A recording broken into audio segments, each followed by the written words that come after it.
सहित सहाय सभित अति मानिहारी मन मैन।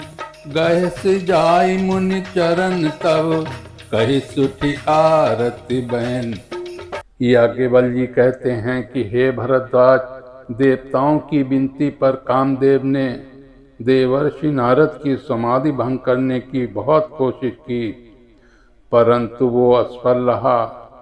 तब अपने सहायकों समेत कामदेव ने बहुत डरकर और अपने मन में हार मानकर बहुत ही दीन वचन कहते हुए मुनि के चरणों को जा पकड़ा।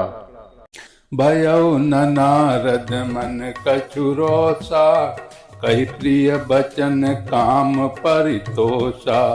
नाई चरण सिरु आय सुपाई, गयउ मदन तव सहित सहाई। मुनि सुशीलता आपनि करनी, सुरपति सभा जाई सब बरनी। सुनि सब के मन अचरजु आवा, मुनि प्रशंसी हरि सिरुनावा। तब नारद गवने शिव पाही, जीता काम अहिमित मन माही। मार चरित शंकर ही सुनाए, अति प्रिय जानी महेश सिखाए। बार बार बिनवहु मुनि तोहि, जिमि एह कथा सुनायौ मोहि। तिमि जनि हरि सुनावहु कबहु, चलौ प्रसंग दुरायौ तबहु। शंभु दीन उपदेश हित, नहीं नारद ही सोहान। भरद्वाज कौतुक सुनो, हरि इच्छा बलवान। नारद जी के मन में कुछ भी क्रोध न आया। उन्होंने प्रिय वचन कहकर कामदेव का समाधान किया। तब मुनि के चरणों में सिर नवाकर और उनकी आज्ञा पाकर कामदेव अपने सहायकों सहित लौट गया। देवराज इंद्र की सभा में जाकर उसने मुनि की सुशीलता और अपनी करतूत सब कही, जिसे सुनकर सबके मन में आश्चर्य हुआ और उन्होंने मुनि की बड़ाई करके श्री हरि को सिर नवाया। तब नारद जी शिव जी के पास गए। उनके मन में इस बात का अहंकार हो गया कि हमने कामदेव को जीत लिया। उन्होंने कामदेव के चरित्र शिव जी को सुनाए और महादेव जी ने उन नारद जी को अत्यंत प्रिय जानकर इस प्रकार शिक्षा दी। हे मुनि, मैं तुमसे बार बार विनती करता हूँ कि जिस तरह एक कथा तुमने मुझे सुनाई है, उस तरह भगवान श्री हरि को कभी न सुनाना। चर्चा भी चले तब भी इसको छिपा जाना। यद्यपि शिव जी ने यह हित की शिक्षा दी, पर नारद जी को यह अच्छी न लगी। हे भरद्वाज, अब कौतुक तमाशा सुनो। हरि की इच्छा बड़ी बलवान है। राम की चाहि सोई होई, करई अन्यथा अस नहीं कोई। शंभु बचन मुनि मन नहीं भाए, तब बिरंचि के लोक सिधाए।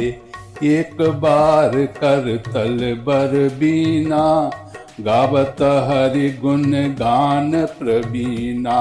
क्षीर सिंधु गवने मुनि नाथा, जहाँ बस श्रीनिवास श्रुति माथा।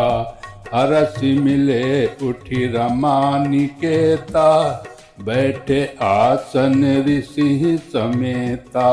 बोले बिहसि चराचर राया, बहुते दिनन कीनि मुनि दाया। काम चरित नारद सब भाषे, यद्यपि प्रथम बरज शिव राखे। अति प्रचंड रघुपति कई माया, यही न मोह अस को जग जाया। रूख वदन करि बचन मृदु, बोले श्री भगवान। तुमरे सुमिरन ते मिटी, मोह मार मदमान। श्री रामचंद्र जी जो करना चाहते हैं वही होता है। ऐसा कोई नहीं जो उनके विरुद्ध कर सके। श्री शिव जी के वचन नारद जी के मन को अच्छे नहीं लगे, तब वे वहां से ब्रह्मलोक को चल दिए। एक बार गान विद्या में निपुण मुनिनाथ नारद जी हाथ में सुंदर वीणा लिए हुए हरि गुण गाते हुए क्षीर सागर को गए, जहाँ वेदों के मस्तक स्वरूप मूर्तिमान लक्ष्मी निवास भगवान नारायण रहते हैं। रमा निवास भगवान उठकर बड़े आनंद से उनसे मिले और ऋषि नारद जी के साथ आसन पर बैठ गए। चराचर के स्वामी भगवान हंसकर बोले, हे मुनि, आज आपने बहुत दिनों पर दया की। यद्यपि श्री शिव जी ने उन्हें पहले से ही बरज रखा था, तो भी नारद जी ने कामदेव का सारा चरित्र भगवान को कह सुनाया। श्री रघुनाथ जी की माया बड़ी प्रबल है। जगत में ऐसा कौन जन्मा है जिसे वे मोहित न कर दें। भगवान रूखा मुंह करके कोमल वचन बोले, हे मुनिराज, आपका स्मरण करने से दूसरों के मोह, काम, मद और अभिमान मिट जाते हैं। फिर आपके लिए तो कहना ही क्या है। सुन मुनि मोह होई मन ताके, ज्ञान विराग हृदय नहीं जाके। ब्रह्मचर्य व्रत रत मति धीरा, तुम ही की करई मनोभव पीरा। नारद कहेउ सहित अभिमाना, कृपा तुम्हारी सकल भगवाना। करुणा निध मन दीख विचारी, पुर अंकुर गर्भ तरु भारी। बेगी सो मैं डारी हूँ उखारी, पन हमार सेवक हितकारी। मुनि कर हित मम कौतुक होई, अवश्य उपाय करब मैं सोई। तब नारद हरि पद सिर नाई, चले हृदय अहिमित अधिकाई। श्रीपति निज माया तब प्रेरी, सुनहु कठिन कर नीते ही केरी। बिरचौ मगमऊ नगर तहि, सत जो जन विस्तार। श्रीनिवास सुरते अधिक, रचना विविध प्रकार। हे मुनि सुनिए, मोह तो उसके मन में होता है जिसके हृदय में ज्ञान वैराग्य नहीं है। आप तो ब्रह्मचर्य व्रत में तत्पर और बड़े धीर बुद्धि हैं, भला कहीं आपको भी कामदेव सता सकता है।